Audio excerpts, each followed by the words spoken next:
Hello friends, स्वागत है आपका हमारे यूट्यूब चैनल RST क्लासेस पर। तो जैसे कि मैंने आपको इससे पिछले वाली वीडियो में पार्ट 2 में संस्कृत पद्यपीयूषम के तृतीया पाठा वृक्षणाम चैतन्यत्वम के कुछ श्लोक बता दिए थे। तो आज हम पार्ट 3 में उससे आगे वाले श्लोक के बारे में बताएंगे। तो मैं लिंक आपको डिस्क्रिप्शन बॉक्स में दे दूँगी, आप वहाँ पे जाके देख लेना। और आप सभी को अगर मेरी वीडियो अच्छी लगे तो प्लीज़ मेरी वीडियो को लाइक, सब्सक्राइब और कमेंट कर देना। पादे शलिलपानाच व्याधिनाम चापि दर्शनात् व्याधि प्रतिक्रिया ताच विद्यते रसनम द्रुमेः। तो इस श्लोक में महर्षि भृगु कहते हैं पादहि का मतलब जड़ होता है। शलिलपानाच, शलिल अर्थात जल, पानाच का मतलब पीने के कारण, व्याधिनाम। इस श्लोक में महर्षि भृगु द्वारा वृक्षों में रस नेन्द्रिय का होना सिद्ध किया गया है। तो आइए देखते हैं कि महर्षि भृगु यहाँ पर क्या कहते हैं। पादहि का मतलब होता है जड़ों से या जड़ों के द्वारा। शलिल पानाच, सलिल का मतलब होता है जल, पानाच मतलब पीने से या पीने के कारण। व्याधिनाम का मतलब होता है रोगों के। चापी और भी, दर्शनात् का मतलब दिखाई पड़ने से। तो यहाँ इसका पूरा क्या मतलब निकल रहा है कि जड़ों के द्वारा जल पीने से और रोगों के दिखाई पड़ने से या दिखाई पड़ने के कारण। व्याधि प्रतिक्रिया त्वच का मतलब होता है रोगों का उपचार संभव होने के कारण। विद्यते का सिद्ध होती है। रसनम का मतलब स्वाद लेने की सामर्थ्य। द्रुमे का मतलब वृक्षों में। तो रोगों का उपचार संभव होने के कारण वृक्षों में स्वाद लेने की सामर्थ्य सिद्ध होती है। तो इस पूरे श्लोक का जो मतलब निकल रहा है वो होगा कि जड़ों के द्वारा या जड़ों से जल पीने से और रोगों के दिखाई पड़ने के कारण और रोगों का उपचार संभव होने के कारण वृक्षों में स्वाद लेने की सामर्थ्य सिद्ध होती है। तो हमारा अगला श्लोक है वक्त्रेणो उत्पलनालेन यथोध्रुवं जलमाद्येत यथा पवन संयुक्तः पादे पिबति पादपः। वक्त्रेणो उत्पलनालेन का मतलब होता है कमल डंठल के द्वारा। यथो ऊर्ध्वम, यथो का मतलब जैसे, ऊर्ध्वम का मतलब ऊपर की ओर। जलम आद्येत अर्थात जल ग्रहण करता है। तो यहाँ पर महर्षि भृगु कहते हैं कि जैसे कमल डंठल के द्वारा ऊपर की ओर जल ग्रहण करता है। यथा, तो यहाँ पर जो यथा लिखा है उसकी जगह पर तथा होना चाहिए। तो तथा का मतलब उसी प्रकार। पवन संयुक्ता का मतलब वायु से युक्त होकर। पादेह का मतलब जड़ों से। पिबती पीता है। पादपः का मतलब वृक्ष।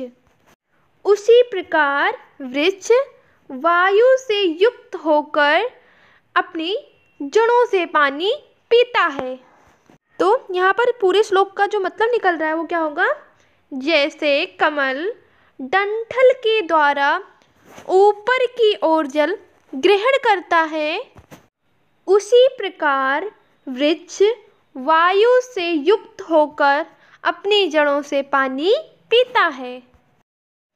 सुख दुःखयोश्च गृह्णात् छिन्नस्य च विरोधात् जीवं पश्यामि वृक्षणाम चैतन्यम न विद्यते।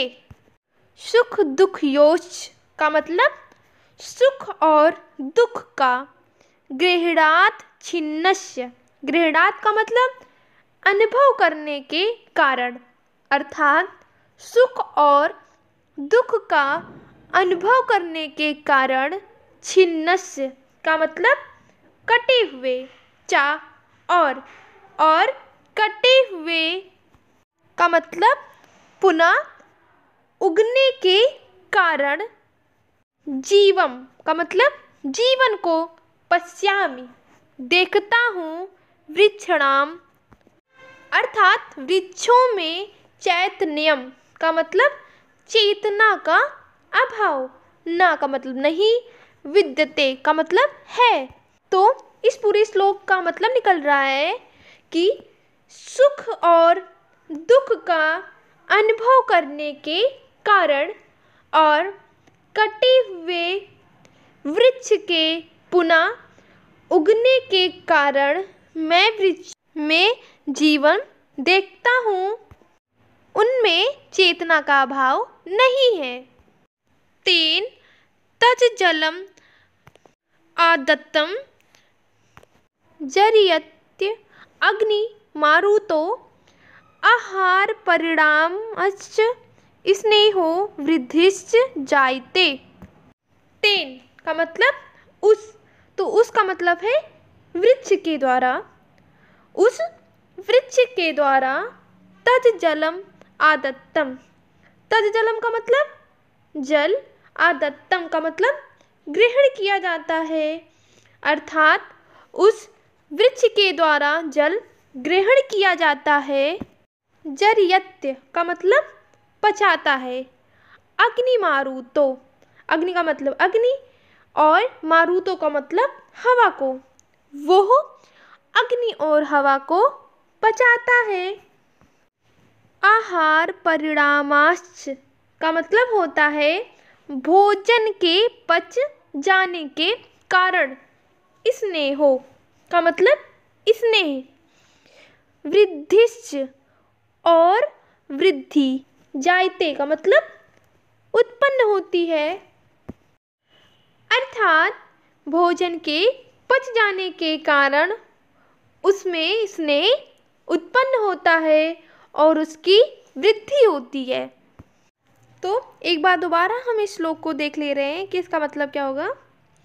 तो महर्षि भृगु कहते हैं कि उस वृक्ष के द्वारा जल ग्रहण किया जाता है, वो अग्नि और हवा को पचाता है, भोजन के पच जाने के कारण उसमें स्नेह उत्पन्न होता है और उसकी वृद्धि होती है। एतसाम सर्ववृक्षणाम छेदनम नैव कार्येत चतुर्मासे विशेषेण विना याज्ञाधिकारणम। तो एतसाम का मतलब इन, सर्ववृक्षणाम का मतलब सभी वृक्षों की, छेदनम का मतलब कटाई, नैव का मतलब नहीं करनी चाहिए, चतुर्मासे का मतलब 4 महीनों में, विशेषेण अर्थात विशेष रूप से, बिना यज्ञ आदि कारणम अर्थात यज्ञ आदि विशेष कारण के। तो इस श्लोक का मतलब होगा कि इन सभी वृक्षों की यज्ञ आदि विशेष कारण के बिना कटाई नहीं करनी चाहिए, विशेष रूप से वर्षा के 4 महीनों में इन्हें नहीं काटना चाहिए। एकेनापि सुवृक्षेण पुष्पितेन सुगंधिना वासितं वै वनं सर्वं सुपुत्रेण कुलं यथा। तो एकनापि का मतलब एक भी, सुवृक्षेण का मतलब सुंदर वृक्षों के द्वारा, पुष्पितेन का मतलब फूलों से युक्त, सुगंधिना का मतलब सुंदर गंध से युक्त, अर्थात फूलों से युक्त और सुंदर गंध से युक्त एक भी वृक्ष के द्वारा वासितम का मतलब सुगंधित हो जाता है वह वनम सर्वम, वनम वन, सर्वम का मतलब सारा, अर्थात सारा वन सुगंधित हो जाता है।